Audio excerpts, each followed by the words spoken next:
in my mind, I'm already like figuring this is how that conversation is going to go. They might tell me off. Go pound sand. Yeah, but at the same time, the fact that these guys know each other and he's the one telling me about it, I'm going to push hard to try to get that connection to go say hi. If you're looking to build one, I mean, you could totally build one. Just be aware that you're not necessarily saving money by building it yourself sometimes. But you learn a lot, you get the experience, and if something goes wrong, you're not afraid to get in there and fix it. Yeah, and even if you had like a fume extractor or something like that, that chlorine gas will also destroy every ferrous component inside of your laser. It will start to rust within minutes before your eyes.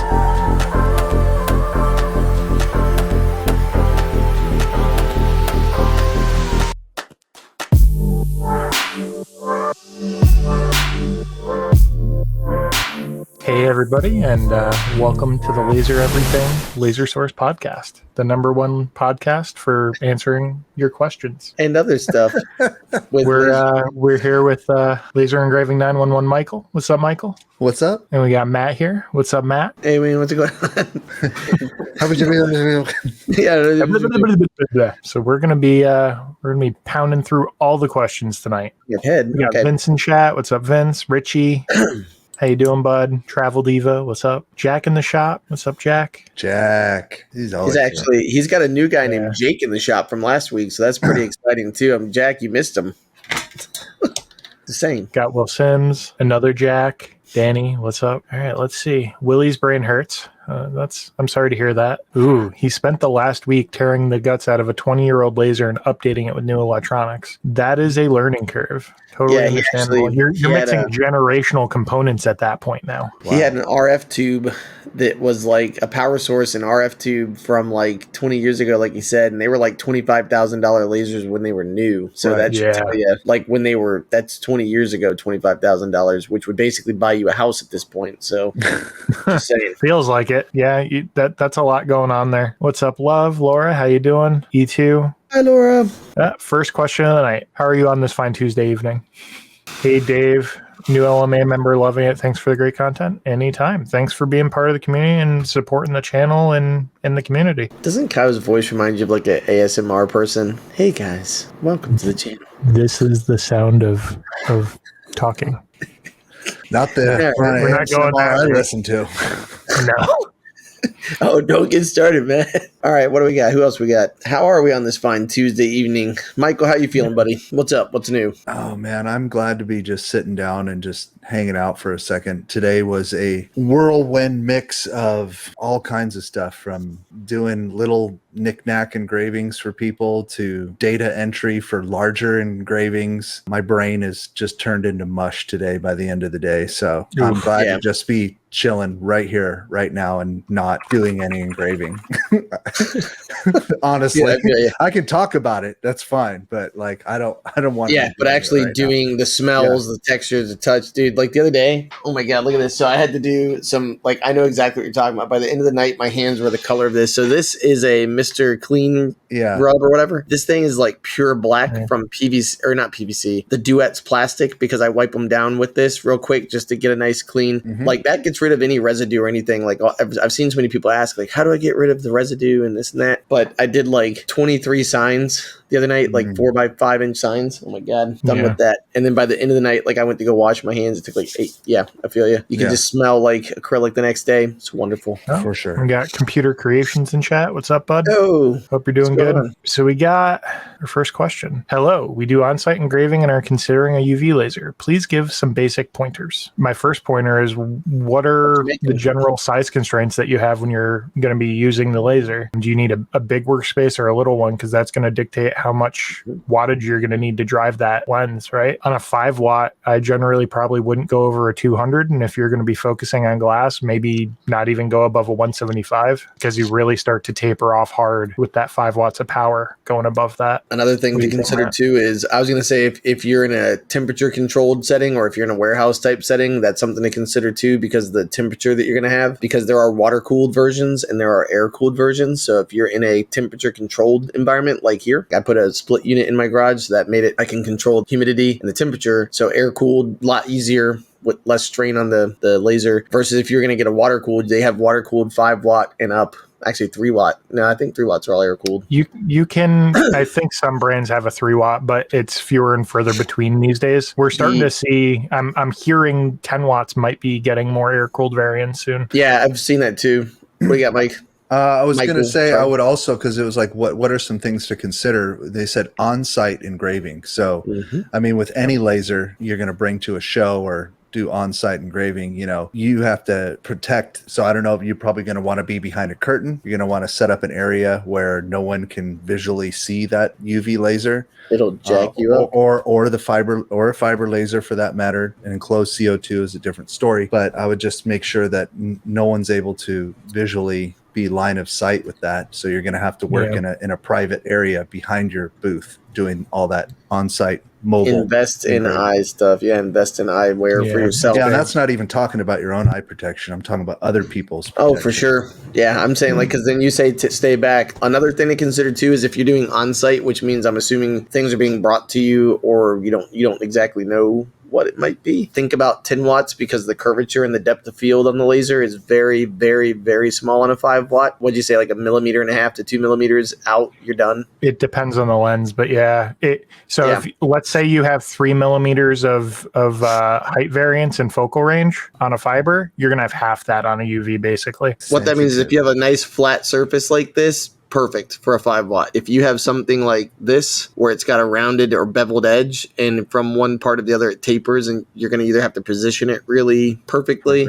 or you're going to have to, and like I said, if it's on site, which I'm assuming means like people can just bring stuff to you, you might not know what it is, you got to consider 10 watt for sure, because that gives you that little bit more, which can literally make a difference between ruining something or marking it really perfectly. It costs you another few $1,000. I hate to loop back to safety, but reflections are big with a UV because it's getting into the visual light spectrum. It will bounce off stuff. So if you have glass or a mirror or a stainless steel surface where that light can bounce off of, it can really jack up somebody's eyes. True story. It's the only one of my lasers that's made me feel sick from being blinded in my eyes for a second. I was like, don't toy with the safety of it. It's serious. Yeah. Every laser, but UV reflects differently versus infrared and stuff. So and just out of curiosity, what is it specifically that you want the UV laser for? Like, do you have a specific substrate? Is it metal? Is it some weird plastic that fiber lasers don't do well on? Is it just glass? Is that the only reason? Yeah.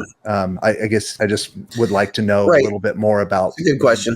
Why do you want a UV laser? Because like literally, if you're going for surface marking, great option. Any type of depth, very few materials are going to get like great depth with. Jack's going to be following up with some follow-up questions as we go down. So cool. We can keep circling back. Cuban Crack says, does anybody know if UMTech will do a Memorial Day sale? I'm sure a lot of companies are probably going to do a Memorial Day sale, but I don't know of any that have announced them yet. I do. That already haven't. Oh, yeah. I was going to say Boss, like from the Millijoule that I did. And again, the reason I always mention Boss is because I have owned a couple of them. I get their stuff. They've got a sale right now where it's like $700 off their smallest unit, which is the 1420, 70 watt or 80 watt. I think they actually are giving you a free upgrade to an 80 watt. And it's like $4,800 or something like that right now, $4,900, and that's on a cart and everything. It's really, really nice made. And the 1630 with an 80 watt upgrade is only $5,600. So for $700 more, you're getting way more space. You're getting 10 times 20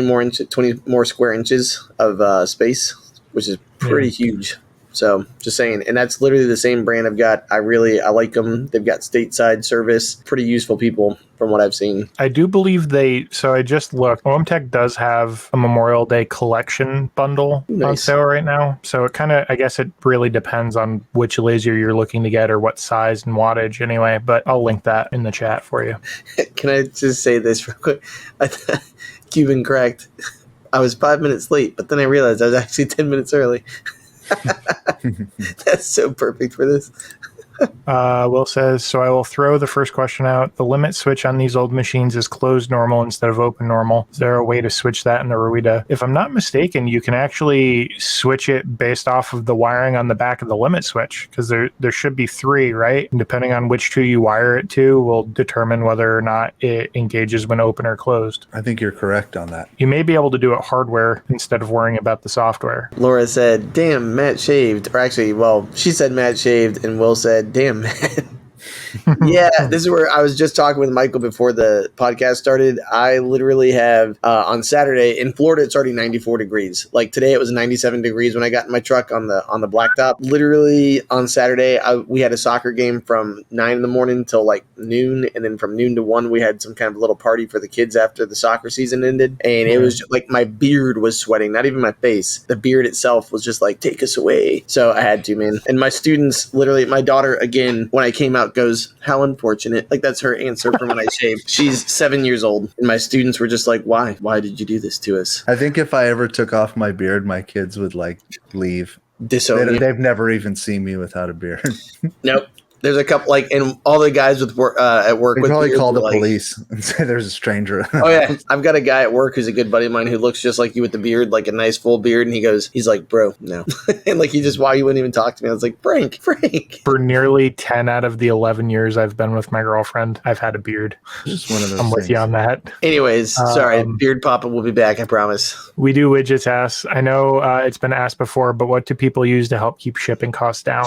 Pirate ship is an option. If you're doing a lot of heavy stuff that's small, like really dense metal items or anything like that, flat rate shipping is great for that because then you're not paying by weight. And there's other services aside from pirate ship, but like ShipStation, or there's a bunch of others. So just kind of got to go with your homework on, what you're shipping and the sizes and the services you want to go with and what's convenient locally for you. Yeah. And also try to find, because it's weight. Sometimes it's weight and dimensions. So try to look on Uline for boxes that exactly match what it is that you're constantly shipping out over and over again. One of the things this is just, sometimes from JDS and other manufacturers, water bottles would come in a nice corrugated white box, and I would literally ship it in that box. Like I wouldn't put it in another box, or so if you can find products that come with a box that can withstand shipping, that's great because it's usually sized right to the item. And the other option too is nylon mailers. Like if you can get nylon mailers super cheap, that's another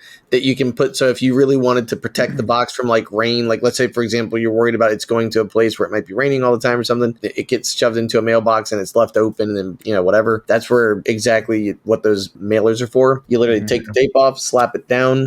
Boom, it's gone. Love them. Patrick says, looking to build or buy a fiber laser, looking at a 50-watt Raycus, BJJCZ board, and SG7110 red light galvo. What are your thoughts? If you're looking to build one, you could totally build one. Just be aware that you're not necessarily saving money by building it yourself sometimes, but you learn a lot, you get the experience, and if something goes wrong, you're not afraid to get in there and fix it. There's pros and cons. Just weigh your options and know what you want. When you go to buy a head, and speaking from experience on helping other people with a similar issue, make sure your head actually is rated for the wavelength that you're putting the source in for. I've had a couple people come to me with problems with their mirrors, and come to find out when they replaced their head, they replaced it with a UV or a CO2 rated head. Really? So the mirrors in them are rated for a wavelength, and they're specific. So if you put in like a CO2 galvo head on a fiber laser source, or pair them together, you can totally wreck the mirrors and it will cause a problem. I'm going to add something since we're talking about galvo heads. Picking out your galvo head, make sure that you are super clear on the speed of your galvo head, because they are not all the same. And a lot of the times you will see these lasers at ridiculous prices, and you'll come to find out that your max speed is like is like half of what a good galvo head will do, and it really makes a difference. What would you consider to be a good speed, like that you're shooting for? 4,000, 5,000? Yeah, like 6,000, like something like that. Yeah, and most of the ones that are sent on the cheaper ones are like 3, and it really makes a difference. It really is a difference because, and it's not so much about the power; it's the fact that you're able to run that faster. Precision. And also you get more settings that way, because you can do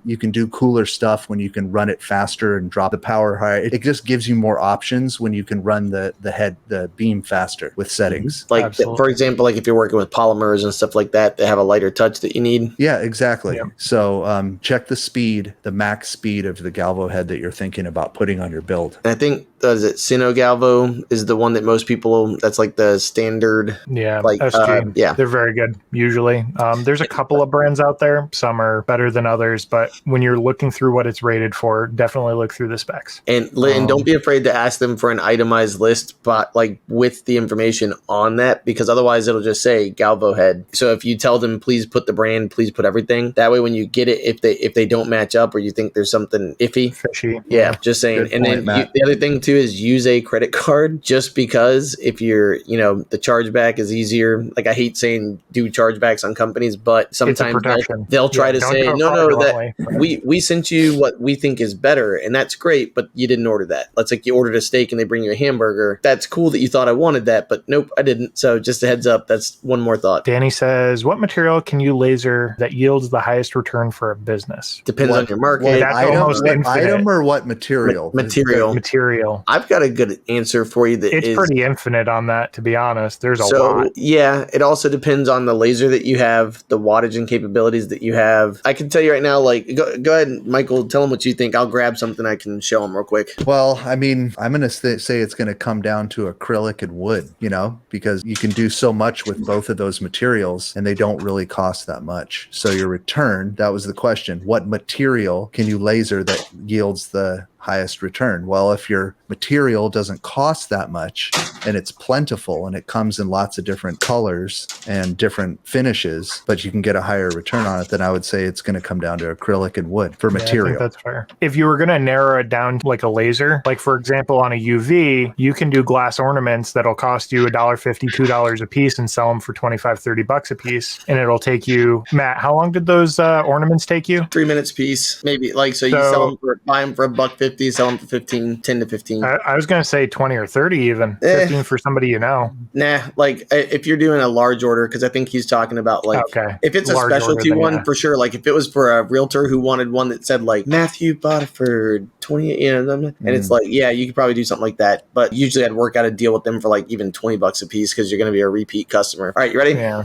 Here's my answer. Plastics. Plastics are like, so this piece of plastic is a duet, basically Romark, which Michael just did a really cool video about, by the way. Romark is a brand of this kind of stuff, and they're really high quality. This is something from JDS, which is like, they call theirs duets, which is kind of like their brand of the same type of material. But basically this guy right here, and you can kind of see, it's tough to see. I did 3-inch by 1-inch little slices. This whole sheet cost me $11, and I charge $5 a piece for the engrave on these when they order this mini. Yeah, so the first two tags paid for the sheet. The first two, 1, 2, paid for the sheet, and then it's 3, 4, 5, 6. I think there were, you can see there's like 23 of these, like it just keeps going. So 23 times 5, whatever that is, 115. So $115, and I still have a foot of a sheet, like a foot by 9 inches, which means if I were doing 3-inch by 1-inch, that's another 15 that I could probably get. So this one sheet will yield me a return on investment that's like 1,000% or more. So that's that. Then you get into acrylic,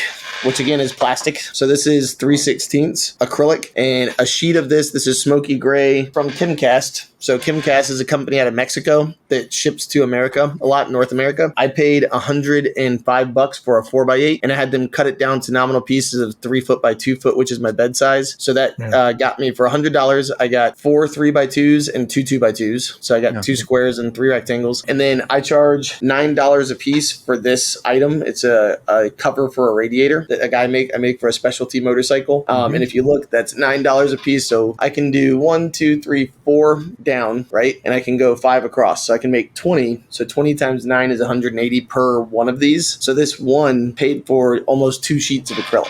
So that's where if you, and by the way, he usually orders it 1 sheet at a time because I told him it's easier for me to buy the sheet, make the sheet. I really don't want to store the sheet. So it's 180 times 4, and then the other one yields me 12. So 4 times 20 is 80. Good money. That's plus, what it is. Yeah, plus 30, so 110, so that's $990 on $110. So I got about a 900% yield, 800% back on that. So to me, plastics are a really good way to get started to pay off your machine. It's just getting the settings. Those are engraved and those are cut, and he's really precise. Like he literally has micrometers and stuff. So when I bring things, he sits there and looks at them, and he has his girl. He's got a shop girl who will literally look at everything, and they have to meet his specifications because they are for parts that are on a moving motorcycle, and if they fall off or something, it can kill somebody or hurt somebody. Long answer, but plastics, there's a lot in plastics for me, but that's because of my market. Jack back with the UV. We'll be lasing logos and working with a 150 by 150 area, and he did say glass down below. Okay, so yeah, makes sense. Works. What we said will still apply there. 150 is a good size for a 5 watt, perfectly fine on that. If you're going to be working with a curve or doing project marks or anything like that, a lot, like everything you do is basically going to be a curved surface, that would be where I would say maybe looking at 3D would be a thing, especially if it's going to be the same curve over and over and over and over and over, because then 3D modeling it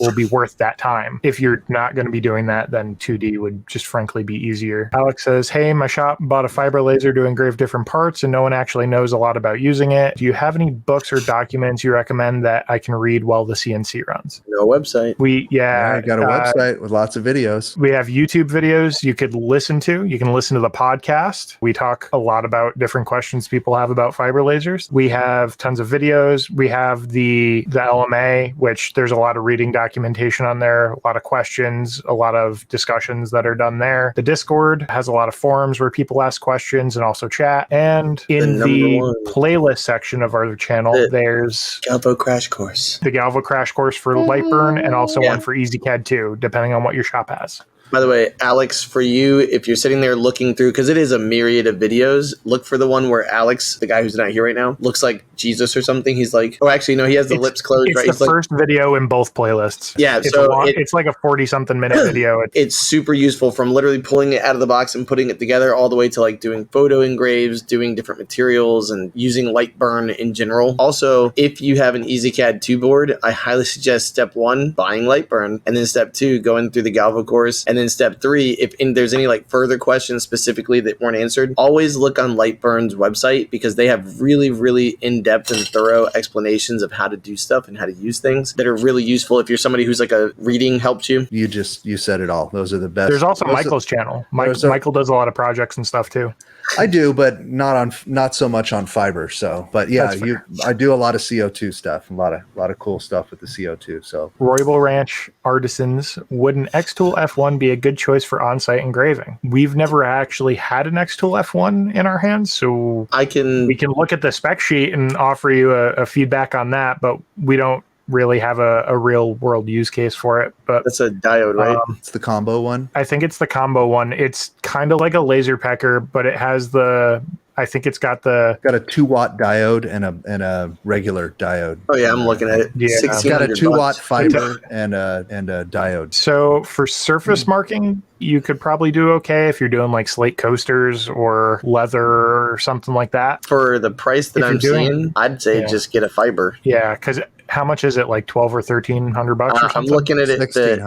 $1,600 is, so you're literally $400 away from doing the same projects with a lot more capabilities through the use of Lightburn and other useful, like other utilities, I guess. It'd make it more utilitarian. That's my personal thought. I'm kind of the same opinion, right? A 2-watt fiber diode in combination with like a 5-watt 455 or whatever wavelength diode combo, I don't think is going to have a lot of use case outside of surface marking. And you're going to be limited, right? So you'll be able to surface mark metals, but a lot of the marks you're going to get are you're not going into the surface. You're just going to be marking at the surface. Yeah, like I could see this good for like you already have something with a design on it and you just want to add their last name to it, or their first name, or you already have pre-done stuff where you're just customizing it, putting a date or a name or a heart or something like that. Like that's where I think this could come into play. But if you're going to be doing like, hey, pick from my logo book and I'll put a whole logo on this coaster for you, I'm not sure if it's going to get it done pretty fast. I'd agree, especially because if you had a selection for the people as they walked in or something that you need to know the burn time on something like that. With a fiber, it's going to be under 10 minutes, I can tell you, for pretty much anything. And then that's where, like, if it's on site, you're going to tell someone, hey, come back in 45 minutes. And then the other problem is too, that's the one thing you did in 45 minutes. Right. Or it might not be 45, but you know what I'm saying? Like, but I have to say, I just have to say,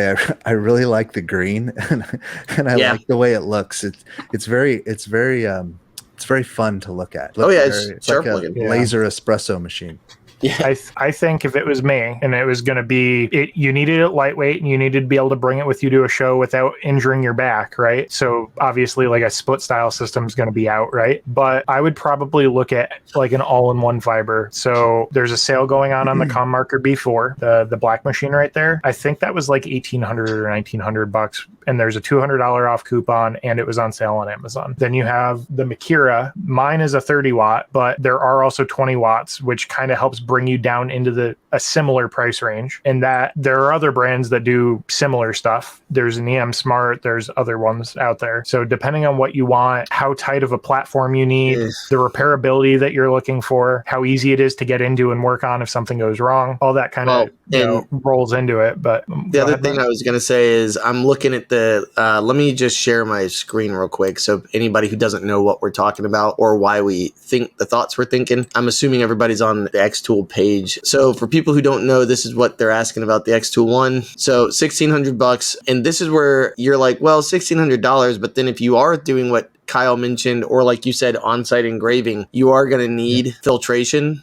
You're going to need exhaust. You're going to maybe want multiple lenses so that you're not stuck on one size fits all kind of a deal. And that's where you might want a rotary. And so when you look at this, you're already at $2,200. So if you get the rotary and the air purifier and the stuff that you could do a one shot from one place, which I assume you'd want to probably stay in line with these people. I mean, there is a cheaper way by going to Amazon and doing all that stuff, but for $2,200, the price of this, you could get that really, really, really functional tool of a 20 watt laser. So, and then for maybe like $100 more, have a really nice fume extractor or fume box. Yeah. Whatever. So, and then what's happening is your capabilities are threefold of this machine. And by the way, usually when you pay for something about this price with a fiber laser bundle, you would actually get multiple lenses, a rotary, and the machine itself for that price. So you're getting a lot more bang for your buck by buying the fiber laser. I guess it depends on what you're looking for, how lightweight and how quick you want to work, and the versatility you're looking for. If it was us, I think we're all in agreement. We'd probably just go with a 20 watt. With what I know now, yeah. So we got Lightspeed laser engraving with. I'm using Lightburn and an EM Smart 20 watt fiber laser, working great, but it's not giving him the ability to frame before it jumps into engraving. So he has to use a wasteboard first to find out where it's going to burn. What is he doing wrong? That's not good. So, well, that should be a pretty easy fix. Kyle, take it away. You have a couple of options there, or a couple possibilities, I should say. Could be the I/O, like the port that is assigned to framing. If you go into your device settings, you may need to change the port that it's assigned to.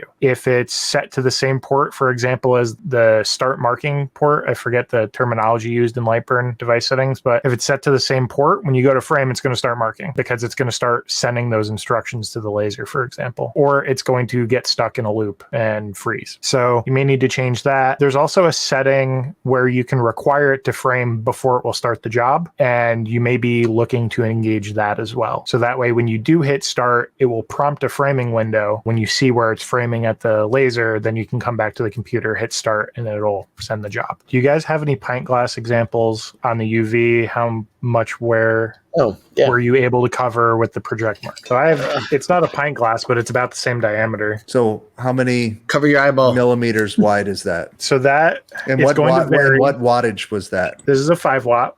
Oh, UV print. Yeah.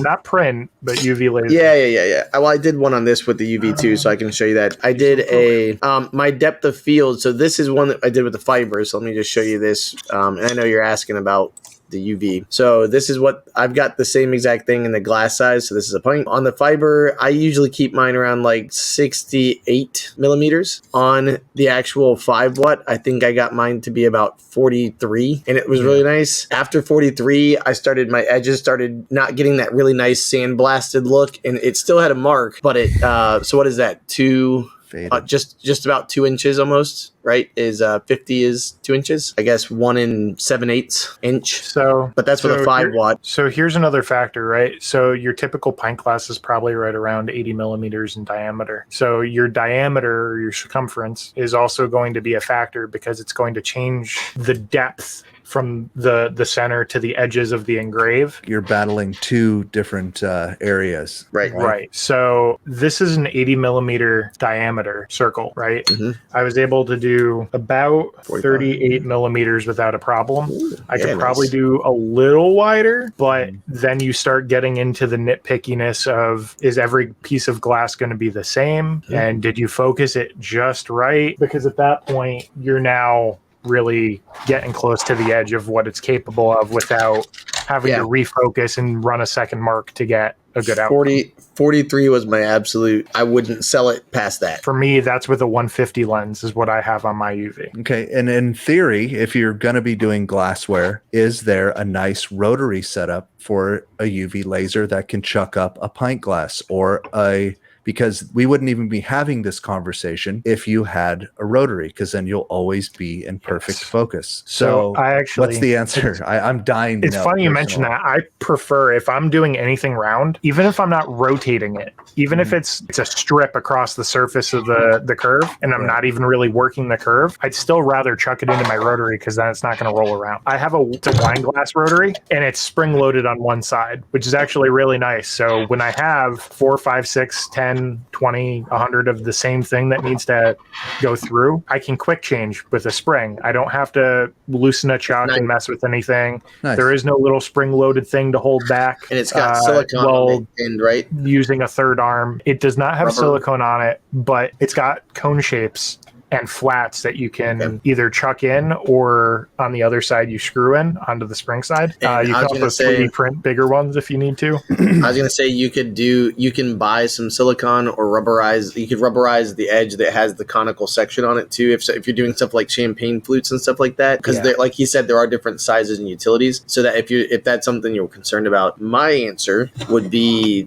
So Jason Reif, the guy who does Rotoboss, when I'm doing stuff that sits still, well, actually, you asked about rotary, but if I'm doing stuff that sits still, he made these, and I know you can't see, I'm wearing dark colored clothes, but basically it sits like this on your machine, and you can just rest the pints if you can make me big. So it's literally just like a sliding 3D printed thing. So basically, kind of like how you have something you can jack up or down to fit items. They sit across from each other. Bada bing, bada boom. The rotary that I got, now this is an expensive rotary, but I can tell you. We're only talking about rotaries and jigs that work with the UV laser right now, right? Right. Yeah. Okay. And so mine's this works with any fiber. Right. Yeah. Yeah. So this is just one that's very similar to what Matt just showed, except it attaches to a metal base plate, and these can pull apart based off of diameters from the top versus the bottom if it's tapered. Okay, so here's my expensive answer. So I had an order of 100 glass pints, and I made enough money off of that order to literally justify. I got paid cash for this. But this is the Rotoboss low roller. And if you look, it literally, this is the bottom. It bottoms out like on the actual bed of your Galvo. And so you got that right there. That's the drive, but that's where everything goes. And so you can see how low you can get, which is nice because even with a 500 millimeter tower or the 50 centimeter tower, you're fine. A 70 centimeter or 700 millimeter tower would be the ideal one for something like this because you can use 300 way easier. But with this machine, even if you don't have the 70, you're okay. And I made it, each glass took about, I think it was 2 minutes and 12 seconds for a 2.5 inch engrave. But yeah, so I made really good investment in this, I think, because it just knocked him out. Repeatability very high, and it literally just plugs right in. That's what's nice about it. Personally, that's what I would do, man. If I was going to be doing glass and the UV laser, I'd invest in a rotary tool like that and just cut to the front of the line, so you don't have to worry about focusing or figuring out all that kind of stuff. Yeah, there's nothing to it. Focus and then run your file. So I like that. And so literally what I've got is that the nice thing about it too is it actually can be screwed down into your thing so it doesn't move when you're into your bed.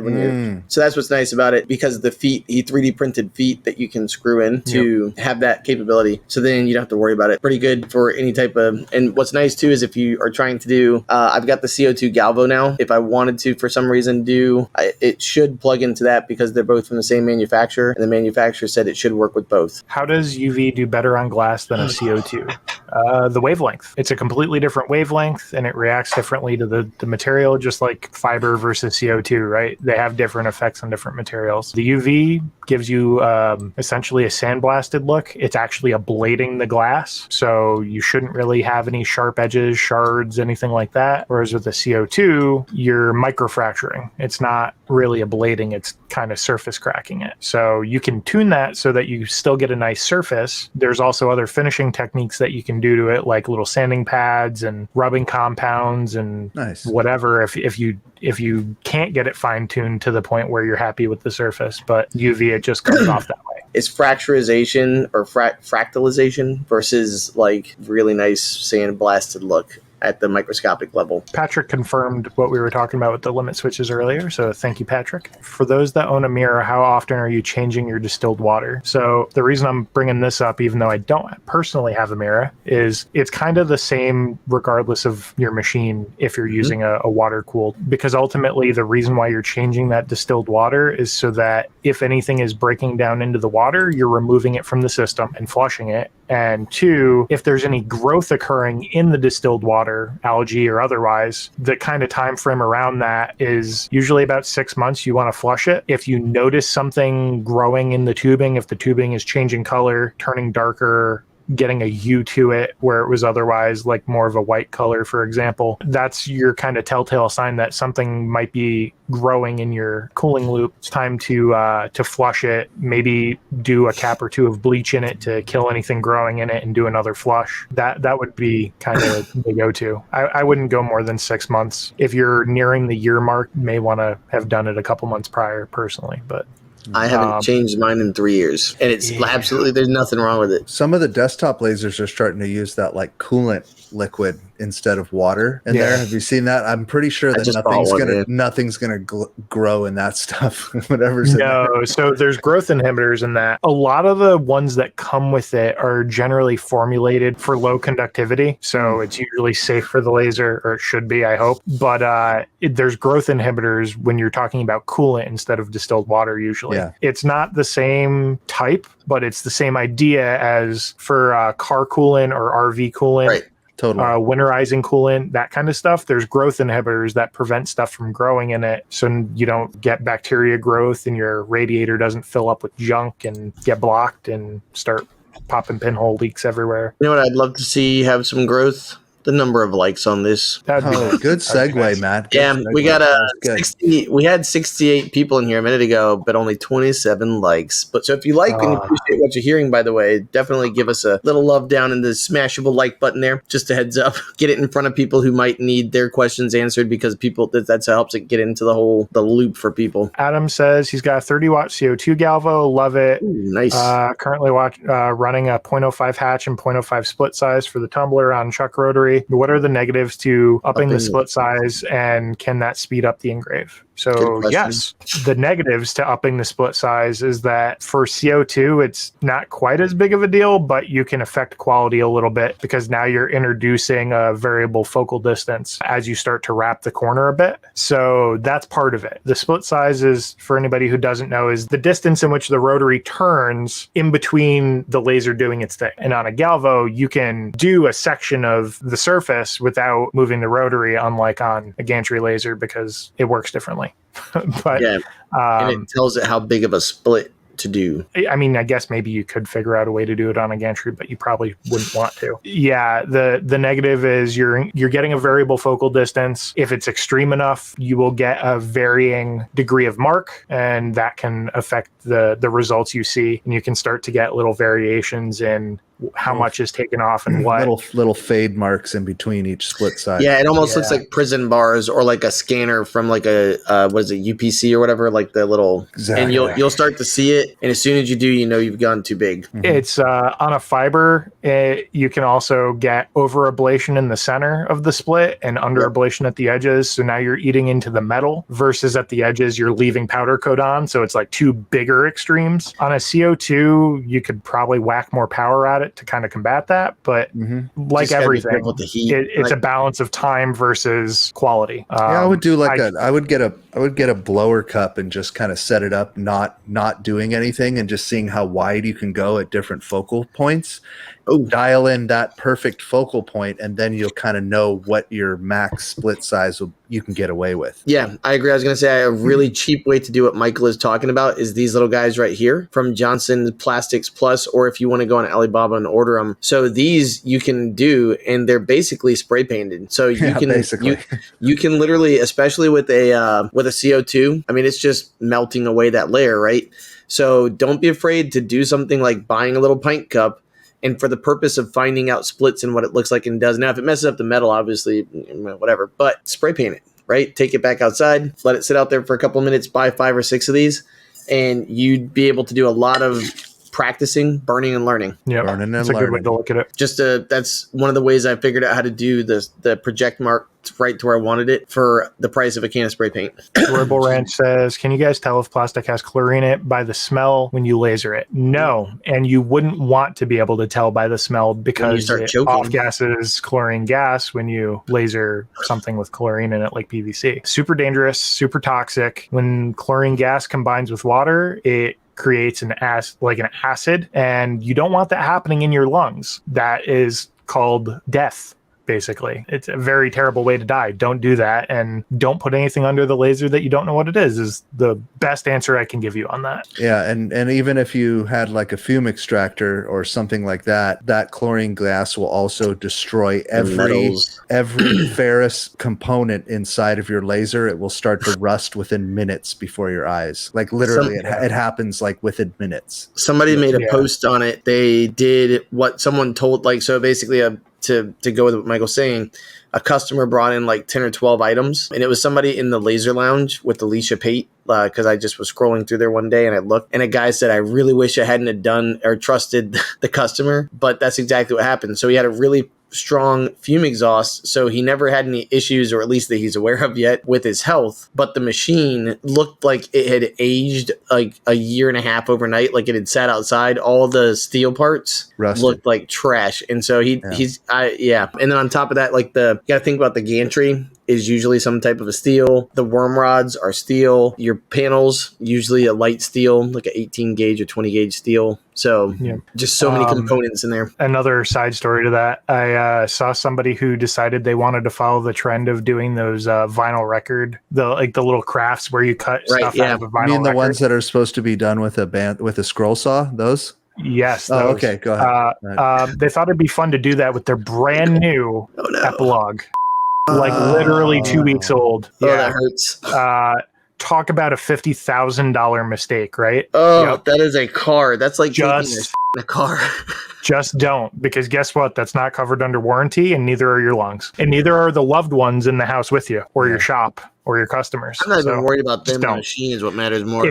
If you have any questions about what's in the material you're lasering, it should be relatively easy to get an MSDS for anything. So if you're doing 100 of something for a customer, look up the brand, message the company, and ask them for an MSDS if it's plastic, or even a one-off. Usually you can go to a website and pull an MSDS for something. There's my little hack for that. Richard says, business question, I want to make a website. How do you guys go about adding customizations, knowing what to engrave, looking at a plugin that lets customers upload onto your product, but expensive? Zakiki would be my estimation on Shopify. Yeah, that's literally a year and a half ago when I started on the channel and my first time coming on here. That's literally what I talked about was, and I know before me was Alex Campbell. He's the one who turned me on to it, and it's a pretty cheap. It's for what you do, unless you're doing massive amounts of sales, like we're talking 6-figure sales. That's when it starts to eat into your profits quite a bit. But with Zakiki, basically in your Shopify, I turned it off on mine, by the way, because I found that it really wasn't worth the money for me. Because even though I had all this stuff, people called me and then walked and talked to me. Logo. And I was just like, why am I doing this? What's the point? And then so basically it ended up costing the people more money because now I'm charging them a setup fee. So, but whatever.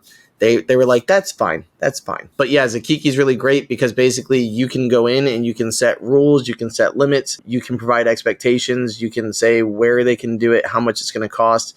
So what's nice is if you wanted to say the cup is $20 for an initial front engrave, but if they want to add a back engrave, they can click rear engrave and then pick their options. So definitely worth installing it. You do get it for free for 30 days, so you can play with it to see how it integrates with your shop and whether it's worth it. I think it was $9 a month for the one that I picked, which basically gave you about 6 different you could have customization on 6 items, but you could make your items cups, and then all of my cups now could be done with that. So for like $10 a month, if you're working on cups, there you go, right? Like if that's your main thing, or hats or something like that. That's cool. So it's definitely, with Shopify's ability to create drop-down menus and stuff, there's a lot of options in that way. So and it could have gone up. It probably went up like everything else has. So maybe $10 to $12 a month, you're good to go. It's compatible with multiple web services too. So yeah, if you go to the Zakiki homepage, they give you a drop down with which web services they integrate into directly. The other option, Michael has great information about just building your own website too. Yeah. You can also just build your own website. Even my website doesn't have that feature where customers can get an upload and get a preview. But yeah, you can build your own website, and you can use some of the people on Fiverr to help you with maybe the fine details of setting that up. But Shopify is a great platform for that. And then maybe going over to Fiverr to get some assistance and getting it the way you want it for not too much money. Dude, I didn't realize on questions we're almost an hour behind from where people asked them. Holy shit. Yeah, we gotta plow through some of these. Danny says, is there much of a difference between the different brands of fiber lasers? They all look the same and function the same way. Assume they all have similar specs, Tower. So assuming they all have similar specs, there are still differences that you're not going to see. You have quality in assembly, you have quality in wiring, you have care taken during the wiring, and also testing time that happens before it's shipped out, validating that it's set up properly, getting you a base EasyCAD and core file for all the lenses you ordered. Then you have care in shipping, packaging and shipping, and then you have speed in shipping. So is it coming over on a boat or is it being air freighted is another cost piece to that. So there are differences. They're just not differences you're going to see until you start digging under the hood. And like we were discussing before, some companies will advertently stick different heads, different equipment, different internals into something because it's cheaper at cost versus something at quality to save a buck, even if on paper it's supposed to do the same thing, but longevity-wise, it may not last as long, or they'll be like, may not come with a look at all the wattage this has, but don't look over here at the Galvo head or anything else. But look at how many watts this has, right? So you got to get the overall picture. I was going to say headphones would be a great example. Headphones, if you've ever picked up a pair of headphones and felt like they were really weighted and you were like, man, these are quality. Like there's some weight to this. If you've actually, so they did a study on this. Like I don't know if do you guys ever look up like top 10 best for 2023, those kind of things? Sure. Gizmodo did a breakdown where they literally opened them up and took them apart. And like Bose, the stuff on the higher end with the quality had really, the components were weighty because they were chunky stuff that had great electronics in it. But on the cheaper end, like the mid section, which were the Beats and stuff like that, they'd actually taken the cups off of the headphones. And so again, just by looking at it from the outside, you go, yeah, they look the same. It's this, they're really nice. They feel good. And when they took them out, what they had was a 1.5 ounce weight that had just been on each side. They had like just put a 1.5 ounce. So a 90 gram weight had been just screwed in place. And that's so, gross. Yeah. And you sit there and you're like, and you're paying, and they literally said the components might be worth like $60. And you're just like, wow. So that's exactly what Michael's saying. It's, look how amazing it looks. Oh, no, don't ask about it, but look at it. They could put all the quality into the laser source and skimp on every other part of the laser. Optics, not saying every manufacturer does that. Like SFX is, pretty good build quality. You guys got some recommendations for overall, kind of split the difference on all the components, not just put it all into one component. Makes a difference. You can check out the buying guide. There are some good options there. It's for sure not an endless supply or endless list of options, but we can only test so many lasers at a time, right? In terms of quality, we're not going to recommend something we haven't tested or validated hands-on at some point. And again, if you order one, when you get it, check it out and make sure it's what you ordered. Again, just important stuff. E2 says, what do you do for business insurance? Do you get higher rates because you do laser engraving out of your home? No. I mean, do you want to talk about it, Michael? What do you do? Yeah, I just have a business owner's policy, and then I I think I pay like $700 a year for that. Oh, and it also covers my equipment that's here and if I get any new equipment, I just let them know. And I'm like, hey, I got a new Epilogue or whatever this year. And they're like, oh, your insurance went up $30. So a BOP, BOP, is what I have. And then I have my homeowner's insurance policy, which is separate, so and that way the BOP covers not only my equipment, but it also covers if customers coming over, they slip and fall on my property or stuff like that. So it is totally doable. It's not a big deal. It shouldn't be a big deal. I can tell you, I did the same thing, and that's exactly what I was going to say for Kyle and for you. $700 is great because I'm paying $800. We basically have the same thing, and I bet you if I would have jockeyed a little harder, I probably could have knocked it down. But it also might be state to state and where you're located too, because I am in a hurricane alley, so everything's higher. But what I've got is commercial general liability, which basically I'm actually looking at my plan, but I'm not going to share that on the screen because it's got numbers that are important. But it covers third party, i.e. non-employee bodily injury, damage I caused to a third party's property, medical expenses for someone injured on your premises, like Michael said, like a customer, completed product liability, which actually was one of my main concerns. So if I make a sign for somebody and people are standing under it taking a picture and it falls down and hits them and someone tries to sue me, 3 years later, that gives you certain coverage, by the way. But also that goes back to how did they hang it? Because that's the one thing I never provide hangers. I always let them figure it out because then it's not me. But anyways, that's commercial general liability. By the way, I will say for Miranda's sake, we are not insurance people. This is just what works for us. Yeah. We're just telling you what we have. So check with your local insurance people, check with your state, because your state might actually have expectations. And by the way, that's not for my whole house. That is literally for my garage, because my garage is the 400 feet of space that I have. It is considered my business location. So if somebody hurts themselves outside of the garage, that's my homeowner's stuff. Love says, not so much a question, but information. HD, I'm guessing is Home Depot, is having a great sale. If you buy a Ryobi 18 volt 1 plus 2 batteries, $99, you can get a free something else. Ryobi. I got an orbiter sander. So there you go. If you need shop tools, thank you, Love. Cubing asked, is it okay to cut PVC sheets for spray paint stencils? No, but we talked about that. There are safe alternatives to that. There is chlorine-free stencil material, polyvinyl stencil material that's non-chlorinated. You can totally just search look for that. Laser safe stencil material. You can find it. You could get a Cricut for that too, or if you know someone with laser Cricut. Everything, Matt. I know. I'm just telling you, people have tools. We just talked about an orbital sander. No laser in that orbital sander. Dude, my first video on my YouTube channel was me using a orbital sander. Look at that, talking about more different tools. Oh yeah. Oh, by the way, this old Lynn says, earrings have been my surprise hit. Even with sterling silver backers and acrylic sheets, it costs less than 25 cents a pair. And I sell them for $10 a pair and sell hundreds of pairs at craft shows. That's why I showed you the pieces of acrylic that are sitting next to me. Do you see that pile stacked up back there? That is for keychains that have my logo and stuff on it. That is for earrings, for little kid earrings. I basically make them and give them away because my daughter's classes. And then I put my information on all of them. And it's also for if you want a fancy tag. So let's say you've got this board. So these are one of my big sellers of the olive wood boards. Right here, I take twine and I wrap it around and make it look all rustic. But then I've got a little 1.5 inch tag, I think it's 1.5 inches, that just dangles from that. And it's got my QR code on one side and my logo on the other. So just saying, crafty, Matt. I'm sitting here trying to figure out how can I get my name out there more. And it's working. I've had random people calling me from all over. So yay. So Patrick earlier said he was looking at building a fiber. So for the board, will Lightburn work with all, or how can you tell? There's a lot of iterations of the EasyCAD 2 board. There's also the EasyCAD 2 light boards, some of which are fine and some of which aren't, depending on if you want a rotary or additional axis support. So without getting too much into that, because that's a whole nother question, it's compatible with all EasyCAD 2 boards at this time. They're looking at compatibility for other 2D similar boards, like the Cyclone boards and other stuff. As far as I know, and I've actually had one Cyclone EasyCAD 2 clone board, and it's worked fine. There's other ones from JC, the company that does CCAD. They're looking at compatibility for that, I think. Oh, God, what is that company?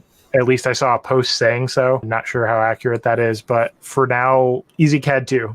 EasyCAD 3 is something completely different. It uses a completely different language, if you want to think about it that way. Totally non-compatible, not even in the same realm of communication type. Computer Creation says, can you comment on the differences you would find in a production environment between a 5 and 10 watt UV, is it worth the cost difference for engraving curved surfaces that are larger in size? So if you're doing basically all curved surfaces, then yeah, it's going to help because it's going to allow you to run a bigger lens, and bigger lenses is going to significantly assist you. I also highly suggest, if that is what you are going to do, looking into a 3D machine specifically, because I've seen there's a UV Facebook group. I think it's just called UV Laser Marketing Group or something like that, and I'm in it. But they talk about I basically have seen the difference from 3D, and that what I was talking about doing on the rotary, you don't even need it. Like, they're killing it with their project marks on it with a 10 watt, and it's phenomenal stuff.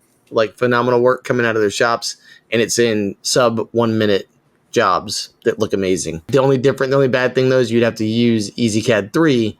But if you are going to invest and make that your business, it's worth the investment to learn that so that you can do it. The benefit there is you're not trying to mark out of focus, right? You have a dynamic head which will adjust the focus around a 3D model in software so that it knows where it's marking, at what height it should be marking, and it gives you repeatability in between the same objects when you're doing bulk runs. That's also part of the reason why we keep referencing, if you're going to be doing a lot of the same thing, EasyCAD 3 makes sense. But if you're not, it can make setup a long process, and depending on what you're doing. I was going to say, just a source that you know about, Pascal Liu is a great guy. Like, my UV is from him, and he's super knowledgeable on UVs. So he'd be someone to reach out to who that could tell you about 5, 10, 12 EasyCAD 3 versus EasyCAD 2 and what would work great with that. I'm sure you could reach out to any of the companies that produce UV, but I know I speak with them frequently when I've got questions like that. It might take you a little bit of time to get that answer, but like it'll be a good answer when you get it. Dave says, has anyone opened up an OPEX lens? I just got a 70 millimeter lens, and behind the large protective window appears to have something in it. It could just be dirty on the surface of the lens, so make sure you clean the front and the back well. But if there is something in it, I wouldn't bother trying to open it. I would just process a return or ask for an exchange, because they're not meant to be opened. They are like sealed. And if you open them, it won't be sealed anymore. You basically have to press the glass out of it because the housing is sealed. They're not really user serviceable. And to be honest, the factory probably wouldn't be able to service it without breaking it, because it's probably epoxied together, if I had to guess. Yeah, they don't want it moving around once they put it in there. Right. Yeah. Built-in chiller versus separate chiller on a CO2 gantry machine. So in terms of ease and convenience, or in terms of serviceability, those are two different things. In my mind, having it built in is convenient because it takes up less space. It's built in. It's on when the machine is on. You don't have to worry about it. You can't really forget it. But the downside is in servicing it, if you have it up against a wall, if it's built into the machine, the whole machine has to get pulled out in order for you to service it or drain it. If something goes wrong, now you have a problem and you have to rip the machine apart to get that replaced or serviced. And you can't just order another unit and swap to hoses and you're up and running again instantly, kind of thing. Good point. Just my take. And I've got mine down on the ground, and I think that the biggest thing, like Kyle said too, is my biggest fear is water in the machine, either from the tube or from the machine having some kind of a malfunction, where like with back pressure issues or something, if there was a surge, which is rare, super rare. And that'd be the biggest thing, is how can I get it out quickly? So that's it. That'd be my biggest take on it. Is the Boss rotary compatible with your fiber and CO2 machines? So the answer to that is, fortunately, yes. So the way that the rotaries work is they have the stepper motors. So basically you've got 3-phase for these guys. So this CO2 Galvo, basically all the machines you see behind me, and the one that you can't see right here, they all are plug and play, but that's also because they're from the same manufacturer. So that's something to consider. And I think that's what I wrote in chat a little bit after I saw that. Basically, the best answer for you is, and also when you go to order these for a Galvo machine, they're going to ask you what type of plug do you have, but then you also need to know about the amperage for the motors to make sure that they work, so that you're getting the best bang for your buck. So make sure you know who your manufacturer is, talk to them, get that information before you order something like that. Would be my best answer for you, but luckily mine do. All 3 machines work. What kind of materials have you marked and cut with a fiber laser? So many things. Have we marked, or can you mark? Because you can basically mark many things, not limited to metals, but you can count Cutting- basically cutting every type away of metal. Would you say that we laser everything, guys? Yes. Fiber is really good for inorganics. So metals, some stones, some clays, that kind of stuff. Excellent. Not awesome for wood. Not awesome for anything that Glass. has moisture content. And not awesome for anything that is in the white to yellow to lighter colored things. Don't forget that too. So I'm not saying that you can't tweak your settings and mark an Apple some plastics, but it's not really when you're doing the Apple Airphone, marking, you're actually playing with what's in their polymer. If it was a different kind of polymer, you wouldn't the additives. So keep that in mind. I'm about to talk about that in my next video coming out about how fiber lasers react to darker colors versus lighter colors. Even big lasers, same thing. Well, and even if it's matte versus glossy, can make a huge difference too sometimes. Just I messed up one time. I had a double-sided material where one was matte and one was glossy, and I just, shoving one in, taking one out, boop, boop, boop. I had put it on the wrong side, and on the glossy side, it bubbled, and I was like, whoa. But then I was like, oh, shit, oh, crap. And I flipped it over, perfect engrave. Mm-hmm. So just weird little stuff like that. And what Kyle said, mostly non-organic stuff is what fibers are good for. You can get away with like leather and other stuff, but if it's dark, there's exceptions to the rules, and then there's just straight up difficulties that you have to bend over backwards to work around, or just some things that don't work. So do you have a recommendation for creating a see-through safety shield to put around your fiber laser while it's running? 3-sided folding setup for longer laser jobs. The problem with see-through is that infrared tends to go through see-through materials like glass or acrylic even. You need something rated for the wavelength to actually get protection from it. Otherwise, you're just making a fume and dust enclosure and not a protection enclosure. Think back to the X-Tool F1 that we saw earlier, and it was mint green for a reason. And I'm sure somewhere out there, I know that NOIR sells sheets of laser rated safety sheets. If you really want to invest in that and build that, you can buy the correct wavelength protection of sheets, and they'll cut it to shape and send it to you, and you can pick your optical density. You can do all that stuff. It's very expensive, and I'm sure that there's an alternate out there. I haven't found one yet that I would trust. To just trust buy being sheets, the key word there.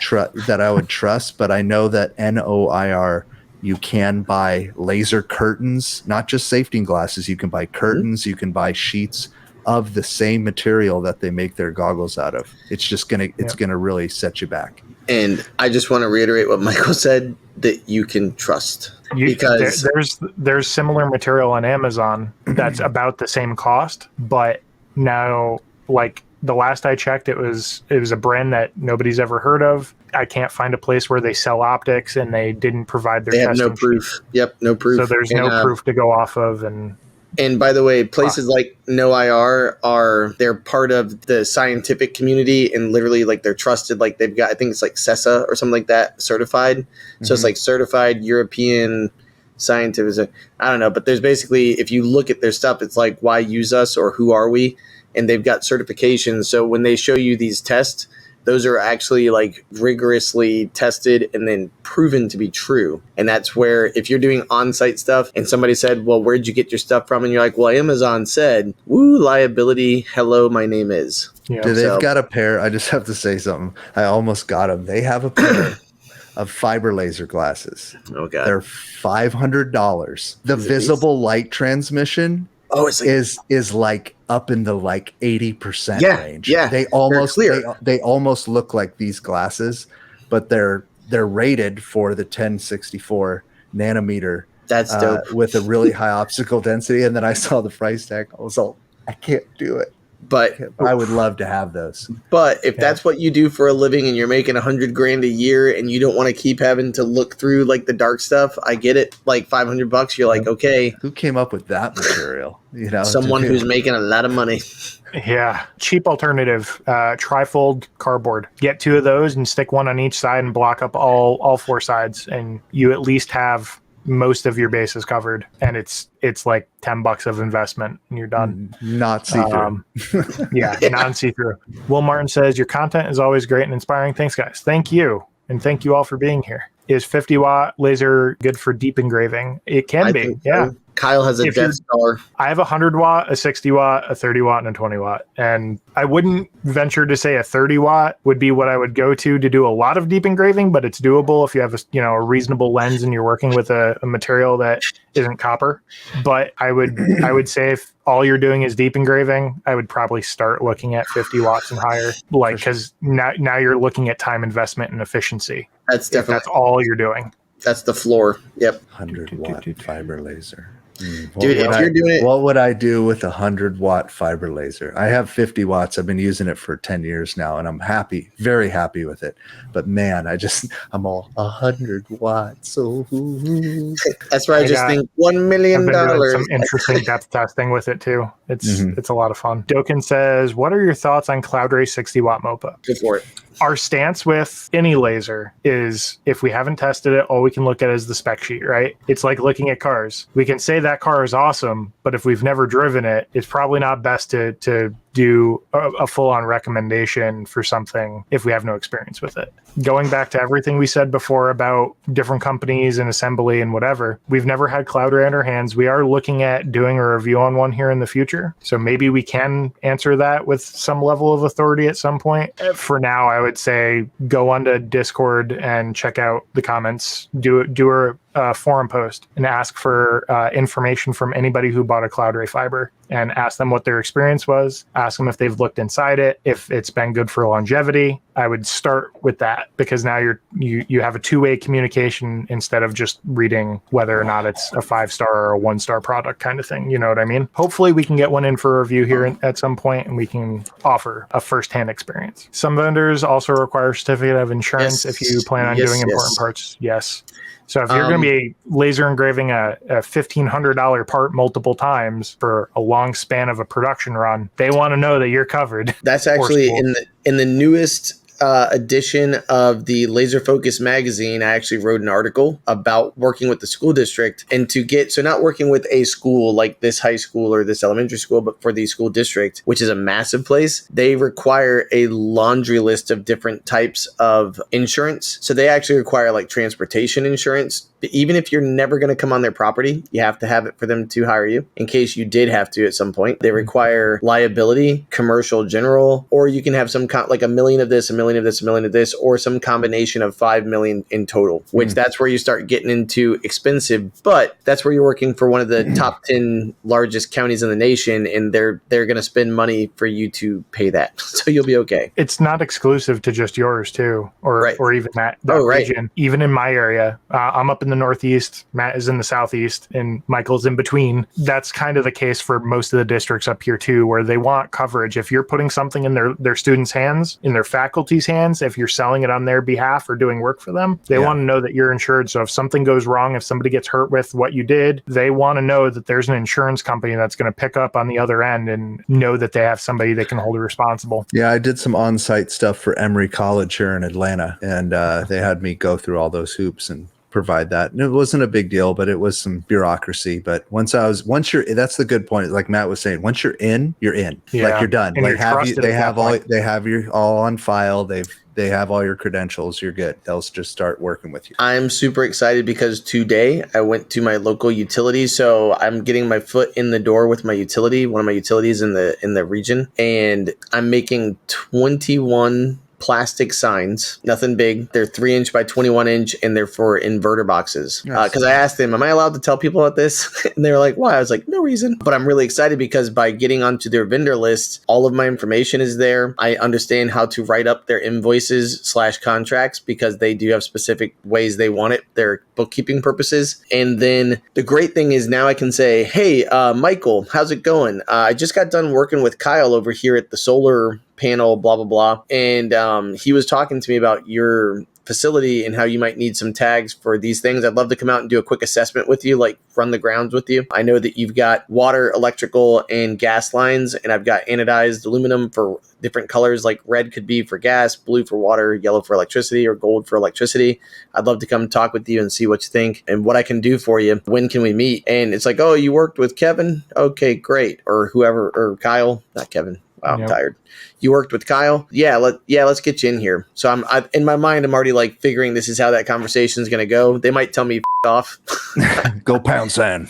Yeah, but at the same time, the fact that these guys know each other and he's the one telling me about it, I'm going to push hard to try to get that connection to go say hi, because that's where a power plant, I used to work at one. I know the amount of signage and tags that are necessary by law for federal laws, state laws, local. I mean, it's insane. So you have to have identification so that people don't die. And so that's where it's just money, money, money, money. And Blonde Fox also said above, a lot of the people in our industry, or at least in these groups, make luxury items, like, you know, for people, and you have to compete with each other. But when you can get into a utility or a large company like that, or like a school district, they're whales. Right. And I'm not saying plug them for everything you can get, but at the same time, they're used to having a certain standard of payment. And so you don't have to feel bad. You know, you're not trying to undercut anybody. You're just there putting in your bid to see what you can do. So a lot of value there. Sorry if I say this wrong. Ario wants to know, I want to engrave curved glass with my fiber. Is there an ink or paint, etc. available that y'all have tried? Sir Marker Brilliance is basically your options there without getting too hacky, because the fiber wavelength will go straight through that glass and reflect onto something else. I've seen a few people lately posting about that in different groups, that there is something they found, and it's those two. I think it was like white, so it wasn't the dark black they were going. It was like a white mark, and that's what they're doing with the laser, with the fiber. And under the microscope, it almost looked like UV. The only issue again is it's going to take a lot of, like Kyle said, it's a little hacky until I'm sure there's some kind of a process that if you can get it down, it would work. But it's just going to be one of those things where it's not the best tool. But if it's what you can afford and it's what you got, why not give it a shot?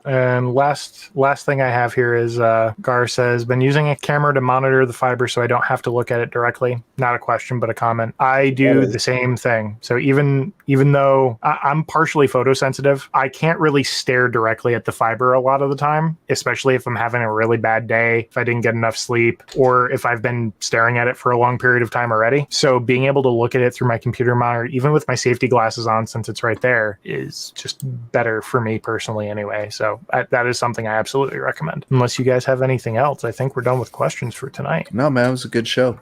You can tell if I'm tired, like, man. Yeah, he called you Kevin and called me Larry. Alex and Mo. Whoop, whoop, whoop, whoop, whoop, whoop. Yo, Larry 911 down there. I didn't call you Larry. Oh my God, it was like Laney or Lenny or something. Jesus. All right. Thank you all for hanging out for the Laser Source podcast. Appreciate you. If you've been hanging out with us, you appreciate the content, hit that like button. Join us in one of our communities. We have the Facebook and Discord link in the description below. Those are absolutely free to join. We have many people in the community and the staff who are super appreciative of you being there and are happy to answer questions and discuss stuff with you. Yep. And there's the LMA, which is there, and we couldn't be here without them. Ultimately, the members of the LMA support us and allow us to be here for everyone and create content full time and do what we do. So thank you to them. And if you want to support the channel, check that out. The link is for that is in the description as well. And rate the podcast. If you have Apple, if you have any podcast service, leave a rating. It helps get the podcast in front of more eyes and helps more people out and helps everyone get the help they need. And yeah, thank you to Michael from Laser Engraving 911 for hanging out. And thank you to Matt for hanging out. And we appreciate you all hanging out. Have a beautiful week. See you next week. See you guys. See you guys.